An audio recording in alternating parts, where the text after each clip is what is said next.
¿Estamos ahí, hermano? Ok. Dios bendiga también la vida de las personas que van a mirar esta enseñanza. Esperamos en Dios que el estudio del día de hoy de la palabra de Dios sea de bendición y de edificación para sus vidas espirituales. Dios les bendiga. Vamos a iniciar tomando como base, hermano, el primer libro de Samuel, capítulo 12, versículo 19, hermano. Ahora bien, antes de comenzar a leer, estamos estudiando la serie Verdaderos Discípulos, hermano. Estamos hablando de la vida de oración del discípulo. La vez pasada hablábamos de orando con los santos, orar con los demás, orar con otros cristianos, ¿verdad? Unirnos, darnos ese apoyo. Pero hoy vamos a hablar de orando por los demás. Hace 8 días era orando con los demás, o sea, junto a las demás personas. Y hoy vamos a hablar de orando por los demás, hermano. Primer libro de Samuel, capítulo 12, verso 19. Vamos a leer y dice así esta porción. Y la leemos en el nombre de nuestro Señor Jesucristo. Amén. Dice así. Entonces dijo todo el pueblo a Samuel: ruega por tus siervos a Jehová tu Dios, para que no muramos, porque a todos nuestros pecados hemos añadido este mal de pedir rey para nosotros. Y Samuel respondió al pueblo: no temáis, vosotros habéis hecho todo este mal, pero con todo eso no os apartéis de en pos de Jehová, sino servidle con todo vuestro corazón. No os apartéis en pos de vanidades que no aprovechan ni libran, porque son vanidades. Pues Jehová no desamparará a su pueblo por su grande nombre, porque Jehová ha querido haceros pueblo suyo. Note el verso 23, hermano, que es lo que quiero destacar, y dice así: así que lejos sea de mí que peque yo contra Jehová, cesando de rogar por vosotros, antes os instruiré en el camino bueno y recto, hermano. Vamos a dejarle hasta ahí, por favor. Tome su asiento, hermano. Usted que está de pie, por favor, tome su asiento.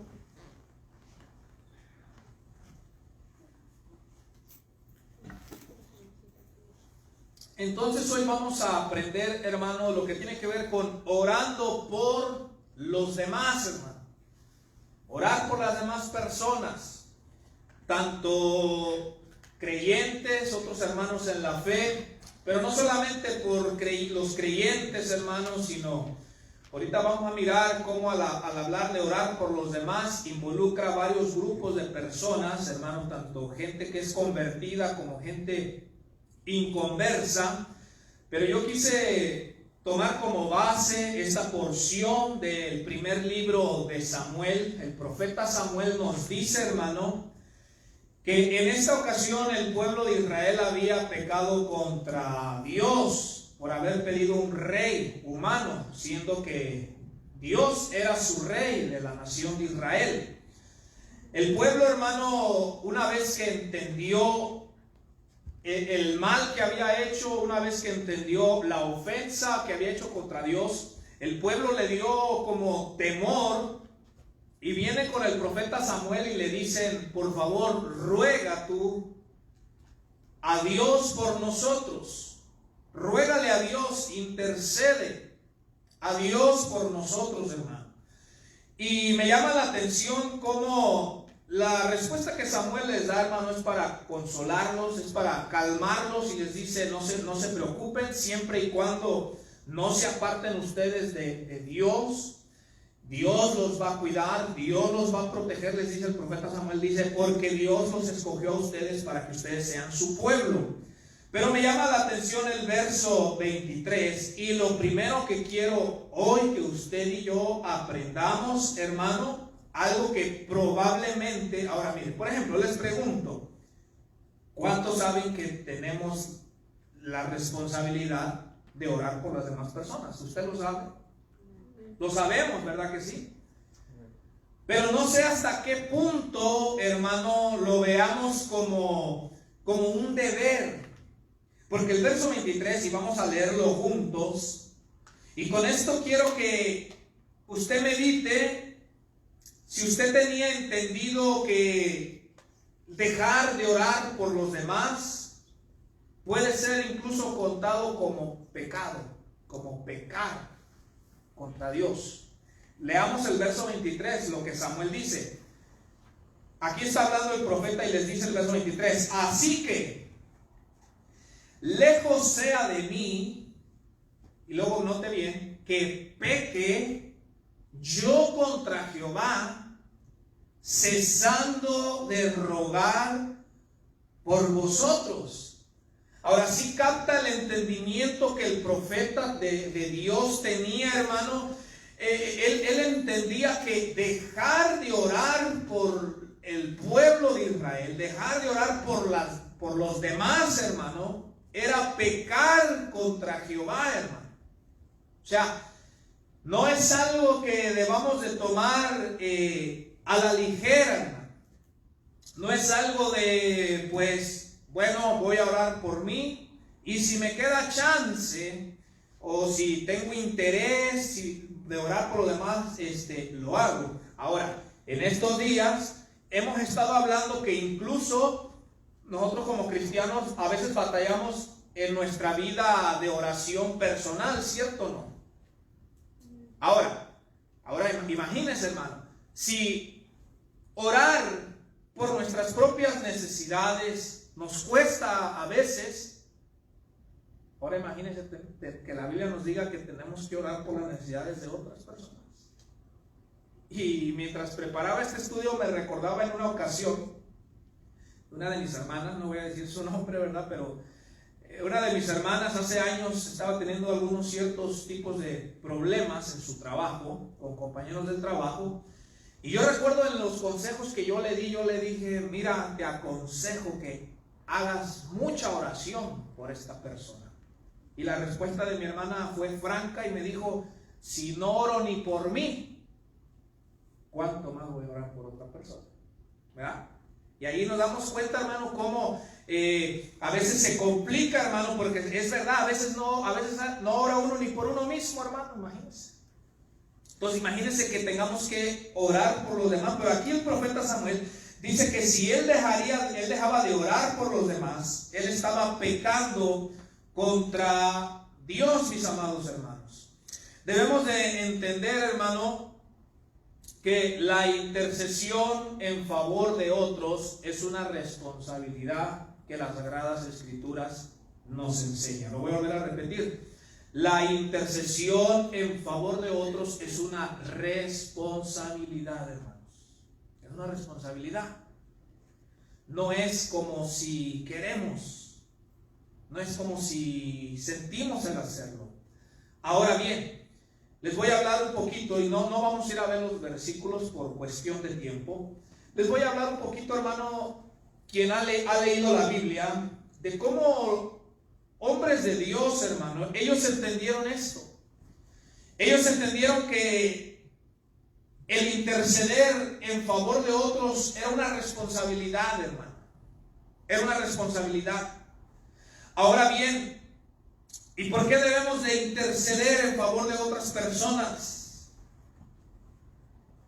Ahora, debemos de interceder en favor de otras personas porque, escuche bien esto, hermano, nuestra intercesión, escuche esto, porque si usted y yo no entendemos esto, no vamos a interceder. O sea, no nos vamos a tomar el tiempo de decir, yo voy a orar por esta persona.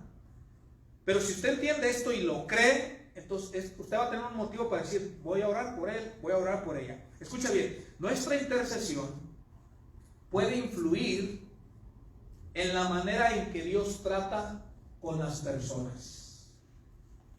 Voy a volver a decirlo. Nuestra intercesión, hermanos, puede influir en la manera en que Dios trata con las personas, hermano.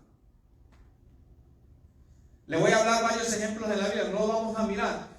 Dice la palabra de Dios que por tanto pecado que había en Sodoma y Gomorra, Dios, hermano, descendió con 2 ángeles y venían a mirar, hermano, cómo estaba la situación en Sodoma y Gomorra para destruirla, para traer juicio. Pero antes de que esto sucediera, hermano, estos seres, hermano, angelicales, junto con la presencia del Señor, visitaron la tienda donde estaba Abraham. Abraham les prepara una comida, y cuando ya el Señor iba, hermano, hacia Sodoma y Gomorra, dice que el Señor dijo: ¿le he de ocultar esto a mi siervo Abraham? Pues dijo: no, se lo voy a confesar, le voy a decir a Abraham qué es lo que tengo pensado hacer. Viene Dios, viene el Señor y habla con Abraham y le dice: vamos a destruir Sodoma y Gomorra, porque el pecado es mucho. Ahora, quien ha leído la Biblia, hermano, dice la palabra de Dios, porque recuérdese, Lot, el sobrino de Abraham, vivía ahí. Él vivía ahí.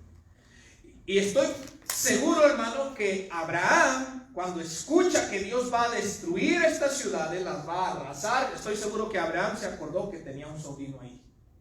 Y viene Abraham y habla con Dios y le dice: Señor, pero quizás ahí va a haber un hombre justo, quizás ahí va a haber personas justas, Señor. ¿Acaso vas a destruir juntamente al justo con el injusto? No, Señor, ¿cómo tú vas a hacer eso? Tú eres el juez de toda la tierra. Y dice, hermano, la palabra de Dios, note, entonces, ¿qué estaba haciendo Abraham? Intercediendo en favor de otros. Abraham pudo haber dicho: pues que los arrase a todos, ¿verdad? No soy yo, mi familia estamos bien. Abraham pudo haberse quedado callado y no decir nada, hermano, pero Abraham intercedió en favor de otros, hermano. Y vemos, como yo les decía, que nuestra intercesión puede influir en la manera en que Dios trata con las personas. Viene Dios y le dice a Abraham: bueno, si hay 50 justos en esas ciudades, escúcheme, esto me sorprende, dice: voy a perdonar todas las ciudades por amor a esos 50. Entonces, se da cuenta cómo el propósito de Dios es destruir las ciudades. Pero por la intercesión de Abraham, hermano, entonces en la manera en que Dios iba a tratar a las ciudades cambió. ¿Se da cuenta? Ahora, no me vaya a malentender, el carácter de Dios no cambia, hermano. Dios no cambia, su carácter no cambia. Él, hermano, desaprueba el pecado, desaprueba la maldad. Pero vemos que Abraham comienza a interceder y Dios dice: bueno, Abraham, si hay los 50 justos en esas ciudades, las voy a perdonar por amor a los 50 justos. Si usted ha leído la historia, dice que no se halló 50. Y Abraham dijo: bueno, Señor, quizás solo hayan 40. Quizás hayan 30, Señor, quizás haya 20. Hasta que llegó a 10, hermano. Abraham le dice: Señor, probablemente nomás haya 10 justos. Y todavía le dijo Dios: si hay 10 justos en esas ciudades, perdono las ciudades por amor a esos 10 justos. ¿Qué es lo triste de este caso, hermano? Que no se encontraron ni 10 personas justas en varias ciudades, hermano. Tanto así que sabemos que solamente se salvó al final Lot con 2 de sus hijas. Pero lo que quiero resaltar aquí es la intercesión de Abraham y cómo influyó en la manera en que Dios iba a tratar con esas ciudades. Tenemos otro ejemplo, el ejemplo de Moisés. En una ocasión, mientras iban en el desierto, hermano, dice la palabra de Dios que los israelitas eran tan necios, hermano, tan rebeldes, hermano, que colmaron la paciencia de Dios. Y Dios le dice a Moisés: Moisés, apártate, hazte a un lado, porque esto ya me han irritado en gran manera. Hermanos, que era una quejadera. Era una quejadera, de todos se quejaban, se renegaban de Dios, murmuraban de todo, hermano. Y Dios dijo: Moisés, hazte a un lado, los voy a raer a estos y te voy a poner como líder de una nación más grande. Quien ha leído, hermano, dice la palabra de Dios que Moisés intercedió en favor de los israelitas. Y Moisés, me gusta esto, Moisés le dice: Señor, si tú vas a hacer eso contra ellos, mátame a mí primero mejor. Ese es un líder. Yo a veces leo a Moisés y cómo eran los israelitas, y yo digo: fuera uno, Moisés le dice: Señor, no dejes ni uno. No dejes ni uno, Señor. Que no quede ni uno vivo, Dios. ¿Sí o no? Pero Moisés dice: Señor, si es así, pues quítame la vida a mí. Moisés intercede y le dice a Dios que tenga paciencia con su pueblo.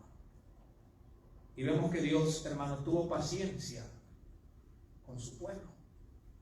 Entonces le estoy hablando estos ejemplos, hermano, para que usted entienda que vale la pena interceder en favor de otros, hermano. O sea, no es pérdida de tiempo. Usted no está perdiendo el tiempo cuando usted ora, intercede en favor de otras personas, hermano. Tenemos otros ejemplos, el ejemplo de Jeremías, Jeremías intercedió por el pueblo que ya estaba de plano muy perdido, muy descarriado, y a Jeremías sí Dios le dijo, ya no quiero que me ores por este pueblo, porque no escucha. Tenemos estos ejemplos, hermano, pero hoy, como estamos hablando de orar por los demás, hoy yo les voy a hablar de 3 cosas a considerar en el momento que oremos por los demás. Yo sé que usted ora por otras personas, ¿sí o no? Amén. ¿Verdad? Usted ora por otras personas, ya sea de aquí de la congregación, ya sea de su propia familia o de conocidos, hermano. Pero le voy a hablar de 3 cosas que usted y yo tenemos que tener en consideración, hermano, a la hora de interceder por otras personas. Y lo primero que quiero compartirles, hermano, y lo voy a hacer a manera de pregunta, ¿por qué oramos por las personas? Y con esto les voy a enseñar a que debemos de reordenar nuestras motivaciones. ¿Por qué oramos por las personas? Y debemos de reordenar la motivación del por qué lo hacemos, hermano. Debemos de orar por las personas, hermano, por 2 motivos. Una, para la gloria de Dios. Es decir, cuando usted intercede, cuando usted está pidiendo algo para otra persona, usted tiene que tener en mente que lo primero lo está haciendo para la gloria de Dios. Es decir, que para que cuando Dios conteste esa oración que usted hace en favor de otros, Dios sea glorificado, hermano. Es el principal motivo, hermano, para la gloria de Dios. Pero el segundo motivo, hermano, del por qué oramos por las demás personas, o la motivación tiene que ser, hermano, que a la hora de orar por otro, lo tenemos que hacer para el bien de esas personas por las que oramos. Y aquí les voy a hablar algo que yo quiero que usted lo medite. Entonces, los 2 motivos por los cuales debemos orar por las personas, para la gloria de Dios y para el bien de esas personas que estamos orando. Esto significa, hermano, que debemos de dejar fuera el interés propio. El interés propio. ¿A qué me refiero, hermano? A que muchas de las veces estamos orando por otras personas, pero a veces no nos damos cuenta que en la motivación de nuestro corazón del por qué oramos por ello, probablemente esté mezclado, sí, por un lado queremos el bien de la persona, pero por otro lado, mis amados hermanos, hay intereses propios, hermanos. O sea, oramos por otros, pero porque sabemos que de alguna o de otra manera, al ser contestada esa oración por esa otra persona, yo me voy a ver beneficiado. No sé si me está entendiendo. Por ejemplo, hermano, yo meditaba, y yo sé que a veces los pastores no hablan estas cosas. Bueno, no he escuchado mucho. Pero por ejemplo, a veces un pastor puede estar orando para que vengan más personas a la congregación, o para que las personas no se vayan de la congregación, y parece una petición bien noble, ¿no? Dios, te pido que vengan más personas. Señor, te pido que los que están no se vayan, Señor. Bueno, cualquiera puede decir, ese pastor ama a las personas, ¿verdad? Porque quiere que vengan y que los que están no se vayan. Pero probablemente haya un interés propio en esa oración que está haciendo por las demás personas. ¿Y cuál puede ser uno de los intereses? De que el pastor sabe que si vienen más personas, hay más. ¿Sí o no? Hay más dinero. O probablemente está orando que no se vayan porque sabe que si se van, no va a haber esto. Entonces no sé si me está entendiendo. Alguien puede orar por otra persona, pero que en realidad su motivación, la persona está viendo por un propio bien. Yo meditaba en otros ejemplos porque han llegado a mis oídos. He escuchado yo estas cosas. Por ejemplo, en la iglesia siempre hay hombres que a veces son cristianos y tienen su pareja es inconversa, o mujeres que su esposo es inconverso. Esta persona a veces está orando por la conversión del esposo o de la esposa, pero yo he oído, hermano, como me dicen, es que yo estoy orando por mi esposo porque es que yo ya no aguanto los problemas y yo quiero ser feliz. Ahora, no es que no tenga derecho la persona a ser feliz, pero nos damos cuenta que la persona está orando por la conversión de la pareja, pero porque en realidad, hermano, hay más que nada un interés propio, ¿sí me entiendes? Es de decir, yo quiero estar bien. Yo ya no quiero tener problemas con mi pareja, con mi esposo, con mi esposa. Así es que yo estoy pidiendo mucho a Dios que lo cambie a él, que la cambie a ella, porque yo quiero ser feliz. Cuando en realidad debería de ser, voy a orar por mi pareja, por mi esposo, por mi esposa, por su bien de él, por su bien de ella, por su alma que tiene él que salvar, por su alma que tiene ella que salvar, hermano. Entonces, cuando oramos por otras personas, debemos de autoexaminarnos, hermano. Y debemos de decir, estoy orando por esta persona, pero porque al ser contestada la petición, ¿será que yo tengo un interés propio? Es decir, yo estoy esperando ser beneficiado y probablemente eso es lo que en realidad, hermano, en realidad me está impulsando a orar por esa persona. Por eso les decía al comienzo, los dos motivos correctos de orar por los demás es para la gloria de Dios y es para el bien de las demás personas. Que aunque usted no se beneficie en nada, deberíamos de orar. Y ahí las cosas van a empezar a cambiar, hermano.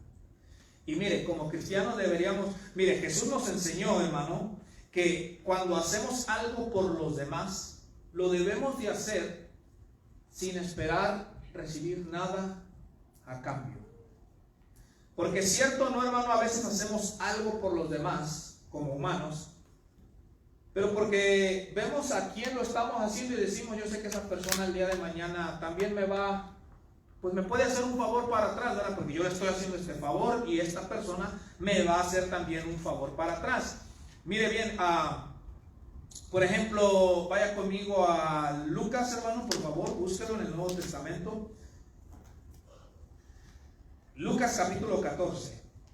Ahora, aunque aquí Jesús no está hablando exactamente de la oración, sino de cuando hacemos una acción para el beneficio de otra persona. Porque orar, hermano, es buscar el beneficio de la otra persona, ¿verdad?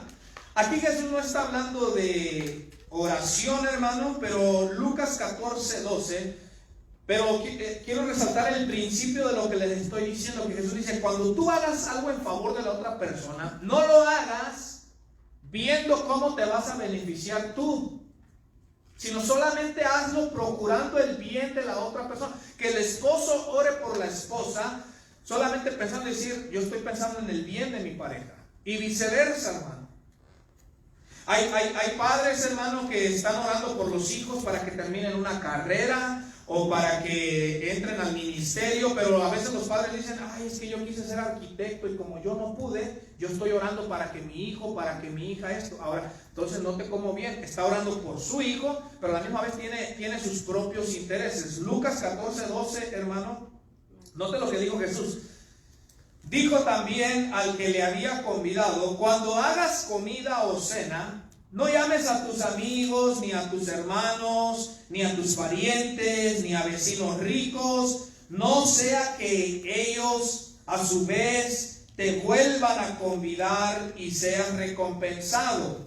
Mas cuando hagas banquete, llama a los pobres, los mancos, los cojos y los ciegos, y serás bienaventurado, porque ellos no te pueden recompensar, pero te será recompensado en la resurrección de los justos. Ahora, no me vayan a malentender. Jesús no está diciendo que si un día usted hace una comida, no, Jesús no está diciendo que nunca invite a gente que usted estima, amigos, familia. Pero Jesús sí nos está también queriendo enseñar, hermano, que dice, cuando tú hagas comida, no solamente estés pensando en invitar a los ricos, a gente, a personas que tú sabes que te van a regresar el favor. Humanamente hablando, muchas de las veces actuamos así, hermano, consciente o inconscientemente, pero a veces decimos, no, es que yo sé que esta persona, para la próxima, ellos me van a invitar también. Pero Jesús dice, no, dice, porque si obras así, bueno, pues vas a tener tu recompensa eso, que ellos te inviten para atrás. Dice, pero tú hazlo con aquellos que no te van a poder pagar. Dice, porque aunque ellos no te paguen aquí en la tierra, dice, tu recompensa vendrá, en otras palabras, de parte de Dios. Cuando oremos, hermano, yo le invito a que analice usted en su interior sus motivos, hermano. Y que esperemos en Dios que sea, hermano, los únicos dos motivos sea para la gloria de Dios y para el bien de esas personas, mis amados hermanos. Que no importa si usted y yo no tenemos ningún beneficio cuando Dios nos responda esas oraciones por esas personas, que no importa si nosotros no nos vemos beneficiados. Es más, yo le digo algo. Cuando usted ora por otras personas, hermano, y Dios contesta y bendice o ayuda a esas personas, no hay mayor recompensa, o una de las grandes recompensas es la satisfacción que usted va a sentir en su interior de mirar que Dios escuchó la oración de usted y que otra persona se vio beneficiada. Le digo, eso no tiene precio. Yo se lo digo de verdad. Esa es una gran recompensa, la satisfacción que vamos a sentir de mirar que Dios respondió la oración que hicimos en favor de otras personas. Entonces eso, hermano, ¿por qué debemos orar? Lo segundo, ¿por quiénes debemos de orar? Y les voy a hablar primero de dos grupos de personas por las cuales no debemos de orar. Hay dos grupos de personas por las cuales no debemos orar. Yo entiendo que quizás se extrañe. El primer grupo de personas por las cuales no debemos de orar, y que muchos oran, es no debemos de orar por las personas fallecidas. No debemos de orar por los muertos, hermano. Ahora, les pregunto, ¿es una práctica que se hace, sí o no?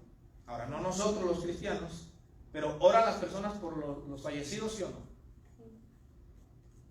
Y la Biblia a nosotros nos enseña que ya no debemos de orar por los muertos. No debemos de orar por ellos. ¿Por qué? Porque ya no hay novenario, ya no hay misa que salve una persona. Mire, en otras palabras, pues, por una persona que ya falleció, con sus oraciones de usted o con mis oraciones ya no les podemos hacer ni bien ni mal. Entonces, ¿para qué orar? ¿Sí me entiende? Ahora, debemos de orar por las personas mientras están con vida. Mientras viven las personas. ¿Se da cuenta que muchas cosas las queremos hacer cuando las personas fallecen? Abrazar, ¿verdad? Cuando está con vida, sáquese para allá, sáquese para allá. No se me acerque, ¿verdad? Y cuando muere, todo el mundo quiere abrazar al muerto, ¿sí o no? Hay muchas cosas. Todo el mundo le lleva flores al muerto. Muchas veces no oran cuando está en vida, pero una vez que muere le hacen una misa, le hacen un novenario y oran mucho por el muerto. La Biblia nos enseña, hermano, que ya no podemos ni hacerle un bien o un mal a una persona fallecida. En otras palabras, una vez que la persona muere, ya queda en Dios. Ya queda en las manos de Dios. Su salvación o su condenación ya no depende de las oraciones de los que estamos vivos. Eso ya queda en las manos de Dios. Dice la Biblia en varios pasajes, hermano, que vamos a ser juzgados de acuerdo a lo que hicimos mientras estábamos en el cuerpo, es decir, mientras estábamos aquí con vida. Entonces, ese es un grupo de personas por las cuales no deben de orar. Ahora, probablemente ustedes, hermanos que están aquí, ya lo saben, pero quizás haya alguna persona que mire y que no sabe que es en balde orar por las personas muertas. La Biblia dice que no lo hagamos. El otro grupo de personas, hermanos, por las cuales no debemos de orar, de acuerdo a Primera de Juan, ese sí búsquelo conmigo, por favor. Primera de Juan, hasta el final, casi antes de Apocalipsis. Primera de Juan 5, hermano, 16. Hay otro grupo de personas por las cuales el apóstol Juan nos dice que no debemos de orar ya. Primera carta del apóstol Juan, capítulo 5, verso 16.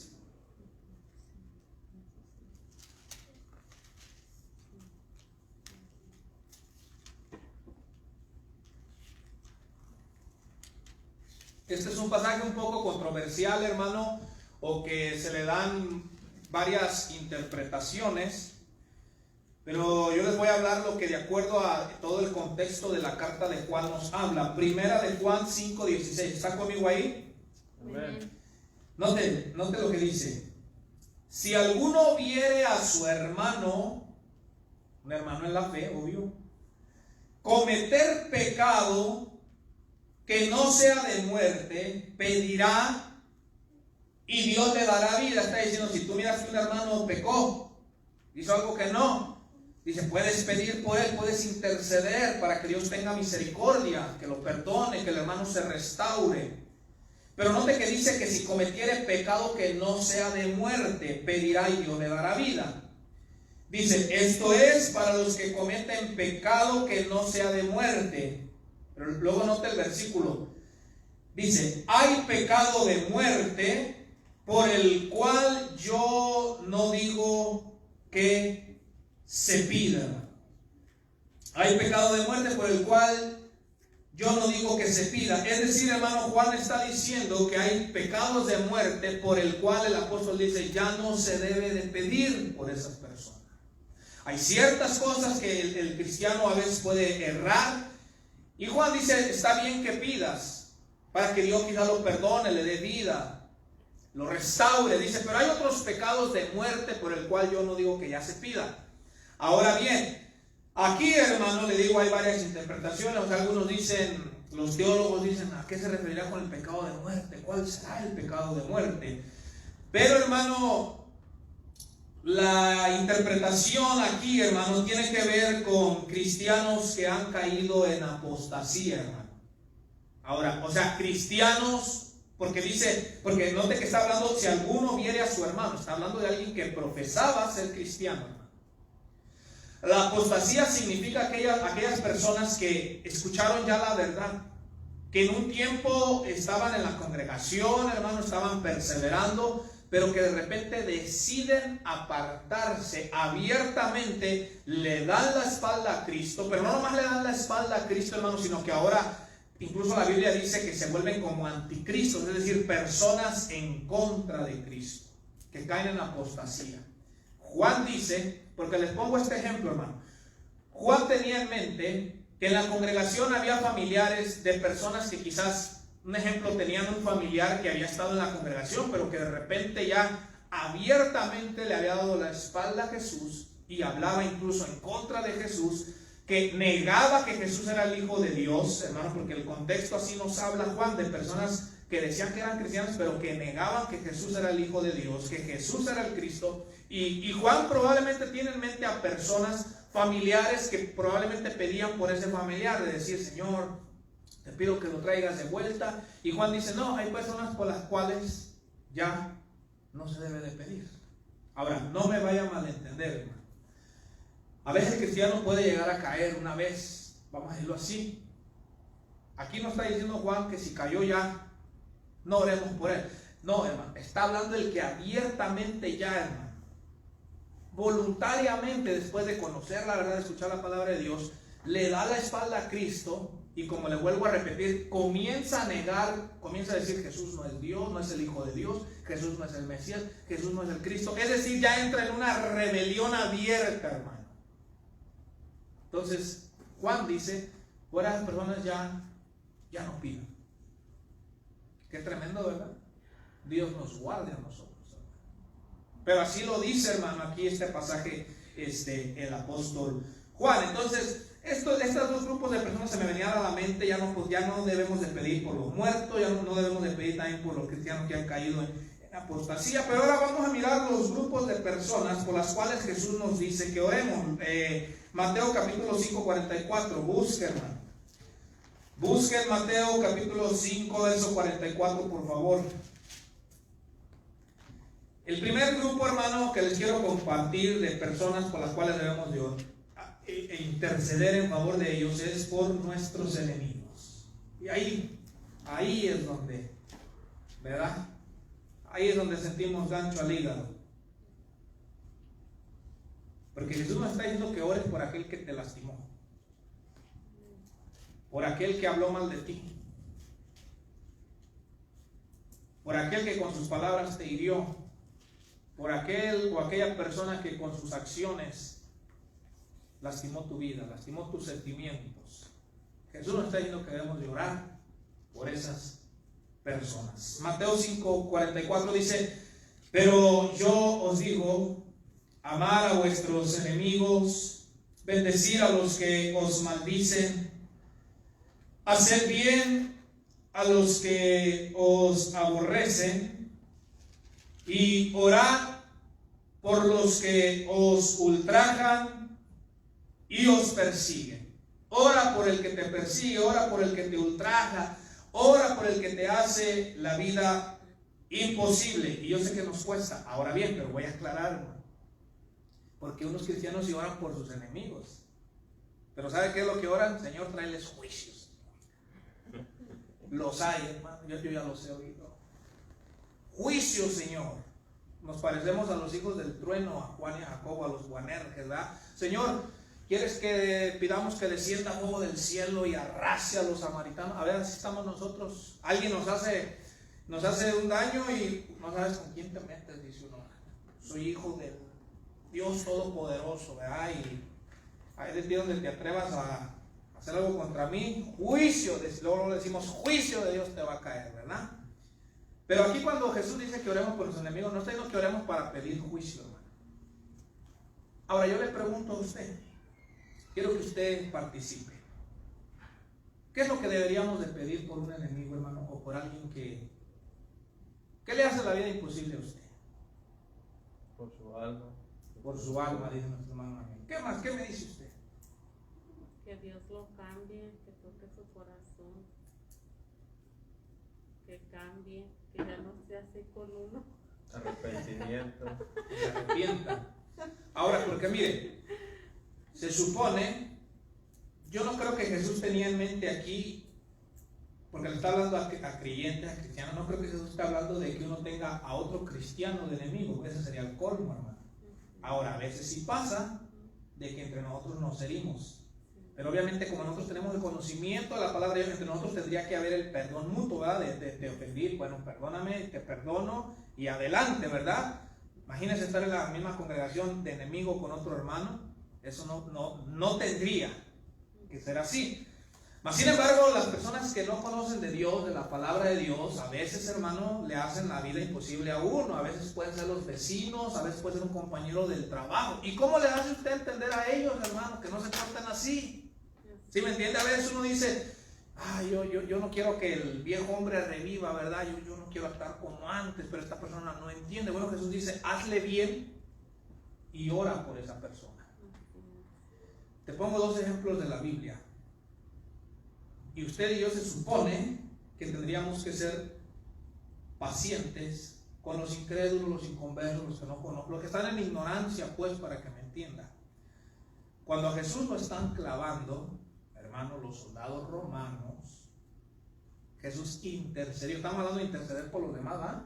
Estamos hablando de interceder por el que te hace daño, el que te lastima, ¿verdad? En este caso, literalmente a Jesús lo estaban lastimando, hermano, clavándolo.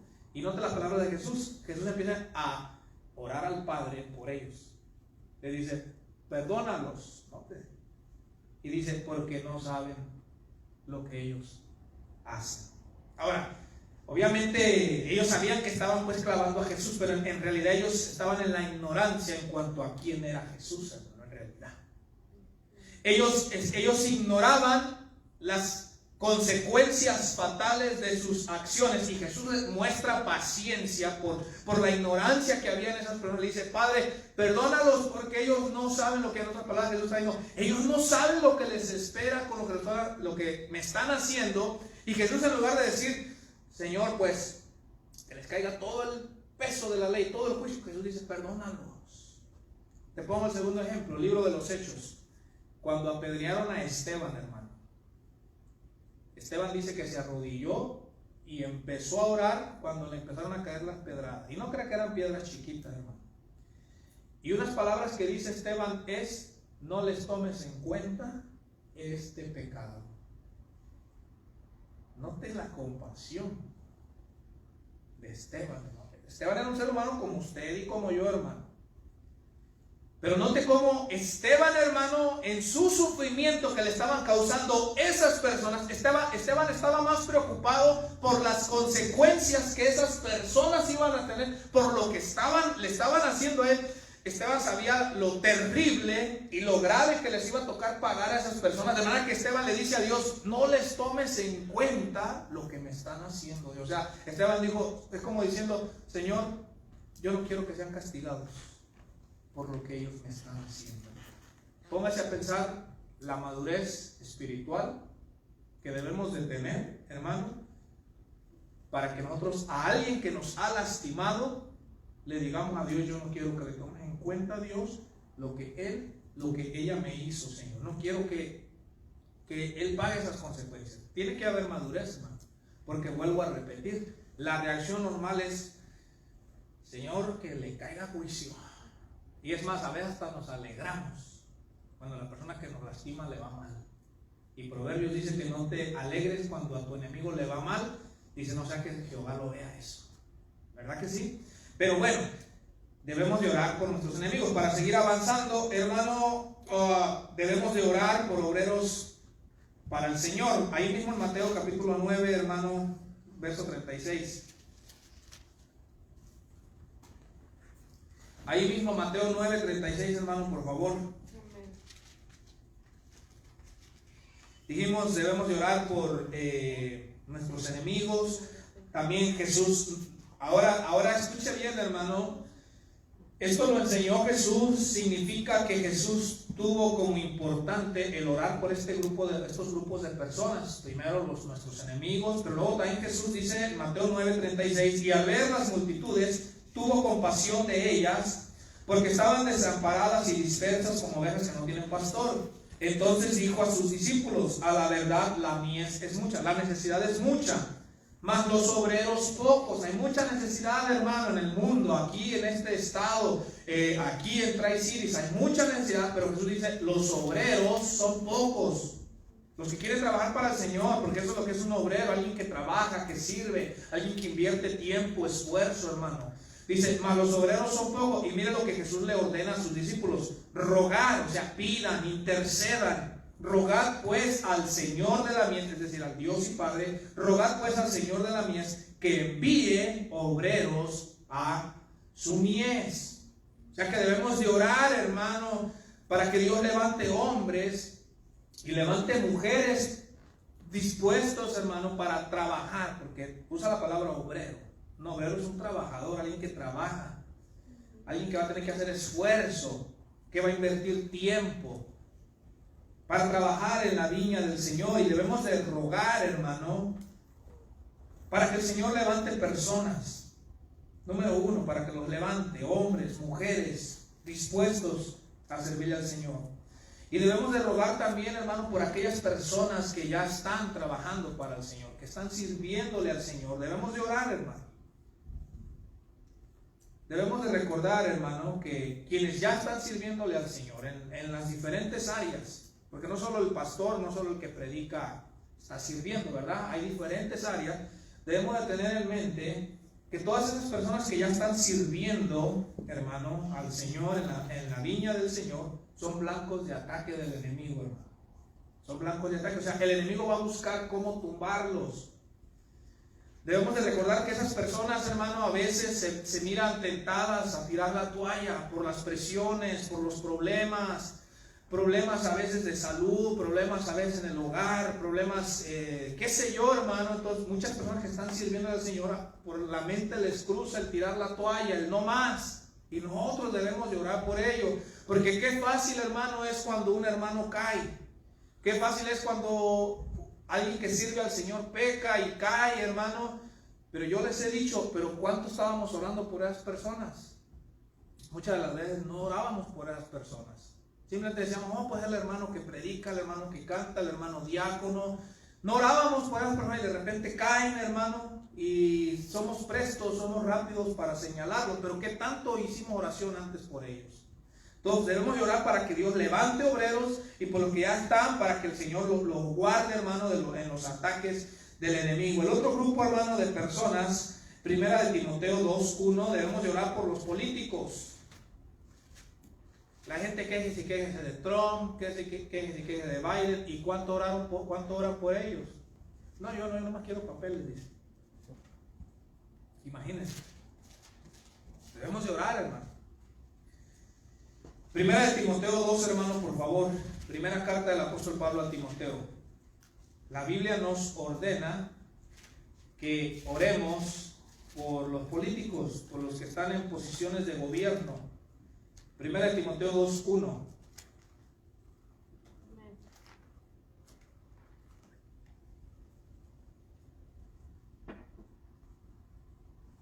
Dice así: Exhorto ante todo a que se hagan rogativas, que se rueguen, oraciones, peticiones y acciones de gracias por todos los hombres. Primero dice Pablo por todos los hombres, pero el verso 2 dice por los reyes. En este caso serían los gobernantes, los presidentes hoy en día.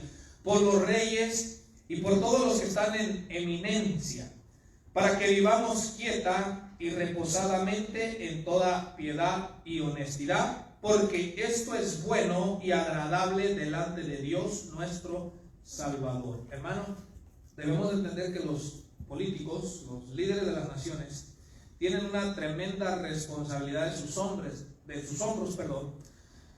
Imagínense que cada decisión que ellos tienen que tomar va a afectar para bien o para mal a todo un pueblo, hermano.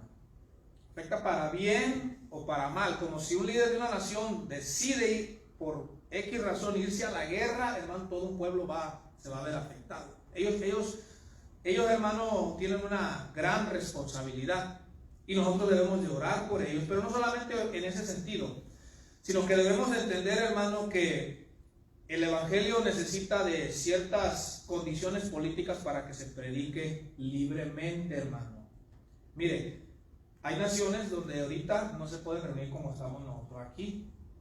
En China no pueden estar así, libremente con una Biblia abierta y un predicador hablando, hermano, tranquilamente. Hay naciones donde sus gobernantes han puesto sus propias leyes contra el cristianismo, y cuando allá en China se reúnen, hermanos, se reúnen a escondidas, clandestinamente. Pablo dice: oren para que vivamos quieta y reposadamente. Debemos de orar, hermano, por quienes están en los puestos de gobierno. No se nos debe olvidar, es algo que nosotros debemos de hacer. Pedir a Dios, como le vuelvo a repetir ahorita en estas elecciones, muchos hablando a favor de uno, otros del otro, o hablando en contra de uno o del otro, pero ¿qué tanto oramos? ¿Qué tanto le estamos pidiendo a Dios para decir, bueno, Señor, si llega este personaje, pero te lo pongo en oración, Señor, para que tome decisiones sabias, para que tome decisiones que no te vayan a ofender a ti, Señor? Porque recuérdese, nosotros estamos aquí, hermano, nos guste o no nos guste el líder o el presidente, hermano, vivimos aquí viven nuestros hijos. Si él toma decisiones erradas, que incluso ofendan a Dios, imagínense, hermano, la nación se ve afectada.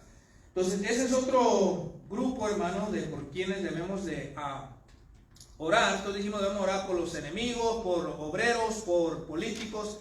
Ahora, esto no significa, hermano, con esto no estoy diciendo que no debemos de orar por familiares, por el esposo, la esposa, los hijos, pero yo quiero resaltar estos grupos de personas que la palabra de Dios nos dice que debemos de orar. Y ya para terminar, hermano, como tercero, lo que debemos de orar por los demás. Dijimos el por qué.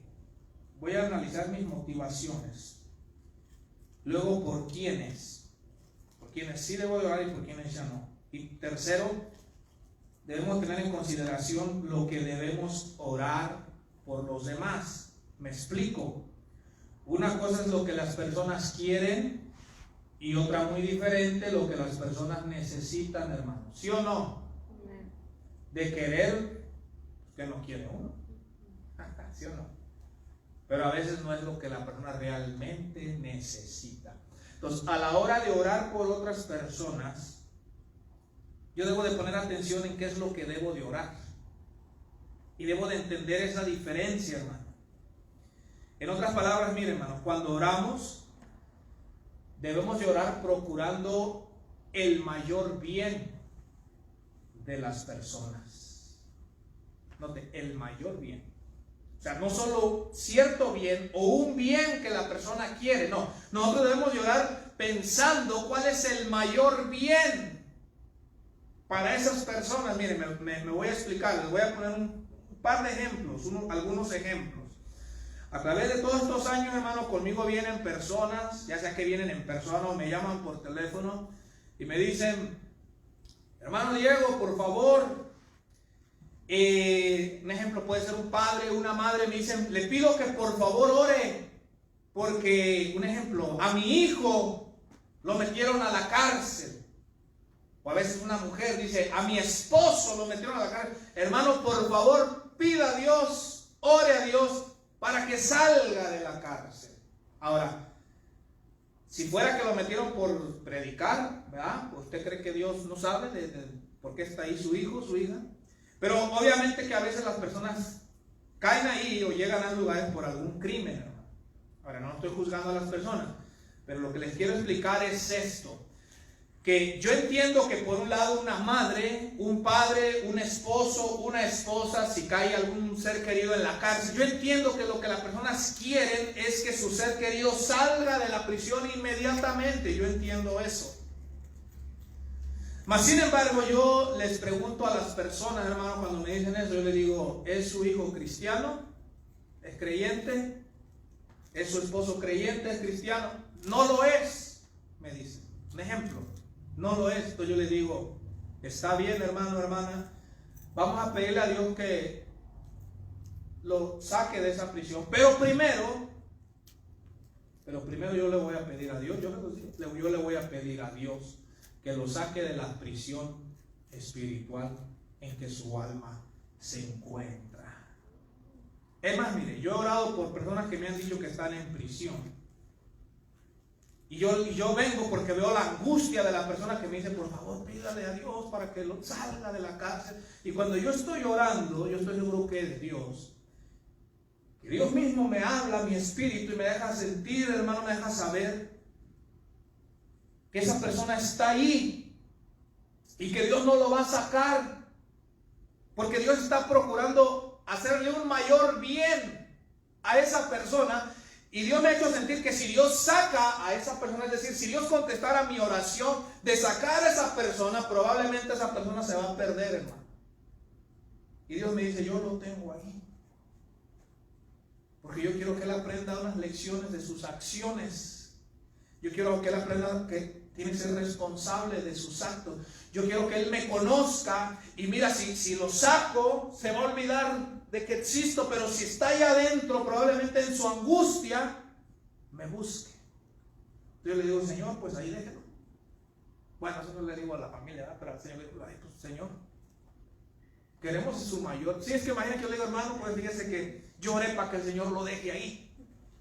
Ya no me van a volver a llamar, ¿para qué ore? Pero no sé si usted me está entendiendo, hermano.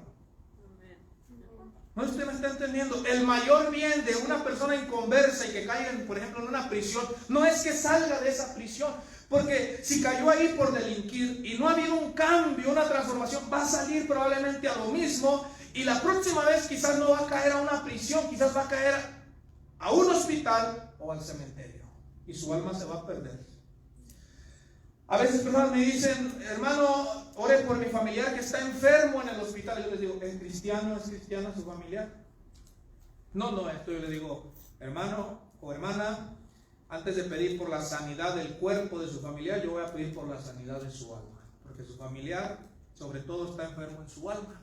Y necesita ser perdonado, necesita arrepentirse, necesita alcanzar perdón, salvación de parte de Dios. Y yo le digo a las personas, mire, es que si le pedimos a Dios, hermano, que lo sane físicamente y se sana, pero no se convirtió al Señor, la persona va a seguir viviendo su vida. No podemos negar que hay personas que reciben milagros, hermano, y uno diría, no, pero es que si lo sana, hermano, quizás en agradecimiento a Dios va a vivir para Dios. Hermano, a veces no pasa así. Probablemente hay quienes sí hacen eso, hermano, pero hay quienes se sanan, hermano, o Dios los sana para continuar su vida a su manera. Entonces yo le digo a las personas, no, hermano, primero hay que orar para que por medio de esa enfermedad, de ese sufrimiento que él o ella está pasando, que conozca a Dios, que ahí en esa cama del hospital se arrepienta y se reconcilie con Dios, y ya una vez que su alma esté sana, pues gloria a Dios, y el Señor la levanta también físicamente, hermano. Vamos a mirar un pasaje, hermano, 1 Corintios 5, y quizás algunos de ustedes no sé qué van a pensar de esto, pero aquí les voy a poner un ejemplo, cómo a la hora de pedir por otros debemos de entender que una cosa es lo que las personas quieren y otra es lo que ellos necesitan, hermano. Y debemos de ser sensibles, pero también nosotros como cristianos debemos de entender que la eternidad, la salvación de las almas de las personas es lo más importante y es el mayor bien. 1 Corintios 5:1, hermano. Dice así: de cierto se oye que hay entre vosotros fornicación. Le está hablando Pablo a la iglesia de Corinto. Y tal fornicación, cual ni aún se nombra entre los gentiles, tanto que alguno tiene la mujer de su padre. Imagínense, el hijo le quitó la mujer al papá, la madrastra. Y vosotros estáis envanecidos, no debieras más bien haberos lamentado para que fuese quitado de en medio de vosotros el que cometió tal acción. Ciertamente yo, como ausente en cuerpo, pero presente en espíritu, ya como presente he juzgado al que tal cosa ha hecho. En el nombre de nuestro Señor Jesucristo, reunidos vosotros y mi espíritu, con el poder de nuestro Señor Jesucristo. Nota el verso 5, lo que Pablo pidió, hermano, delante de Dios y delante de la congregación. Dice el verso 5.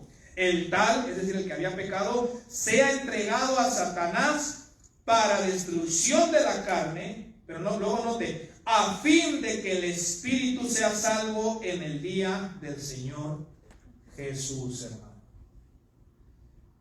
Qué tremendo cuando Pablo dice, cuando un hermano está en pecado y no quiere entender por la buena, Pablo dice, la iglesia debe de orar que ese cristiano sea entregado al diablo. Es decir, que le sea quitada la protección que Dios le tiene como un hijo o como una hija de él. Dice, para destrucción del cuerpo. Es decir, Pablo está diciendo, si no entienden por la buena, la iglesia, vamos a pedir a Dios que quite la protección a ese hermano, a esa hermana, para que venga Satanás y le dé una sacudida. Ahora aquí, para destrucción del cuerpo, la mayoría lo interpretan que le venga una enfermedad, es decir, que Satanás toque el cuerpo de esa persona. Pero Pablo dice, a fin de que el espíritu sea salvo. Es decir, Pablo está diciendo, es preferible incluso que Satanás venga y le afecte la salud a un cristiano que está en rebelión, pero con tal de que entienda y se arrepienta para que sea salvo, es decir, para que no se pierda, hermano. Ahora, parece, se oye duro, ¿sí o no? ¿Sí es duro? Pero ¿de qué estamos hablando? De lo que debemos de orar, es decir, de orar por el mayor bien. Imagínense que si un hermano en la congregación está mal, anda mal, no se quiere arrepentir, ¿cómo le vamos a pedir a Dios que Señor sigue lo bendiciendo, denle salud, prospere? Menos se va a arrepentir, su corazón probablemente se endurezca más. Pues Pablo dijo, bueno, esta persona tiene a la mujer de su papá. Y, o sea, en el momento de ahí la tenía, hermano. No era como que se metió una vez y pues ya pasó, no. Estaba viviendo con la mujer de su padre. Y era cristiano, o sea, era parte de la congregación. Y Pablo en la oración que hace junto con la iglesia dice, vamos a entregárselo a Satanás. Para que Satanás ataque el cuerpo, pero para que sea salvo. Eso está tremendo, ¿eh? Ahora, ¿será que Pablo no tenía amor? ¿Será que Pablo odiaba a esa persona? No, Pablo quería que esa persona, su alma, no se perdiera. Sí. Y es que a veces es cierto, ¿no, hermano? Cuando nos vamos a apartar, si no nos viene algo fuerte, seguimos descarriados. Y allá también vamos a sufrir, hermano. Entonces, debemos de entender eso, hermano. Cuando usted ore por las demás personas, mire, cuando alguien venga y le diga a usted, ore por mi familiar, por esto, por lo otro, pero usted analice cuál es el mayor bien que necesita esa persona. Usted entienda que una cosa es lo que la persona quiera y otra cosa es lo que la persona probablemente necesite. Y ya para terminar, hermano, al orar por otros, debemos estar dispuestos a ser nosotros los instrumentos que Dios usará. Es decir, un ejemplo, usted se da cuenta de una necesidad económica, un ejemplo, y usted se pone a interceder, Señor, mire mi hermano que lo corrieron del empleo, pero yo, Señor, porque hoy aprendí que debo de orar y de interceder y que lejos esté de mí el pecar, Señor, y yo no deje de orar por mi hermano que está en necesidad. Está bien, pero usted está dispuesto a que Dios dice, y usted le dice, Señor, súplale su necesidad a mis hermanos. Está bien, pero usted tiene que decir, Señor, y aquí estoy yo. O si Dios le dice, hijo, hija, pues lo mismo que usted me está pidiendo, quiero que usted, yo lo voy a usar a usted para que usted supla esa necesidad de su hermano. Ahí ya como que cambia un poco, ¿eh? Pero ni modo que digamos, no, Señor, yo solo le estoy intercediendo. Usted sabrá cómo le hace o usted sabrá si manda a alguien más. No, al orar por lo demás, le dice, Señor, yo aquí estoy. Que si usted está orando por alguien que está en un hospital, Señor, le pido que sane a esa persona. Si Dios le dice, ok, hijo, hija, quiero que usted vaya y usted visite a esa persona. Y es más, hasta quiero que ores por él o quiero que ores por ella. ¿Sí me está entendiendo, hermano? Porque no solamente es de orar a Dios por las necesidades de otros para que ahí Dios vea cómo le hace, sino que algunas ocasiones, usted y yo tenemos que entender que en algunas ocasiones Dios mismo nos va a decir, ok, y te voy a usar a ti por esa intercesión que me haces por esa otra persona, yo lo voy a usar a usted, hijo o hija, como un instrumento para bendecir a esa otra persona, para ayudar a esa otra persona, y tenemos que estar dispuestos. Entonces, vamos a dejarle hasta aquí, hermano, orando por los demás. Pongámonos en nuestra mente, hermano, de decir, como Samuel, lejos esté de mí pecar contra Dios al dejar de orar por las demás personas. Es una responsabilidad, hermano. ¿Amén? Analicemos nuestros motivos a la hora de orar por las demás personas, hermano, y tengamos simplemente estos grupos por los cuales el Señor nos pide. A las personas que miren el video, pues Dios les bendiga. Espero en Dios que puedan aprender juntamente con todos nosotros. Dios bendiga sus vidas, las de sus familias, y que la paz de Cristo reine sus mentes y sus corazones. Dios les bendiga.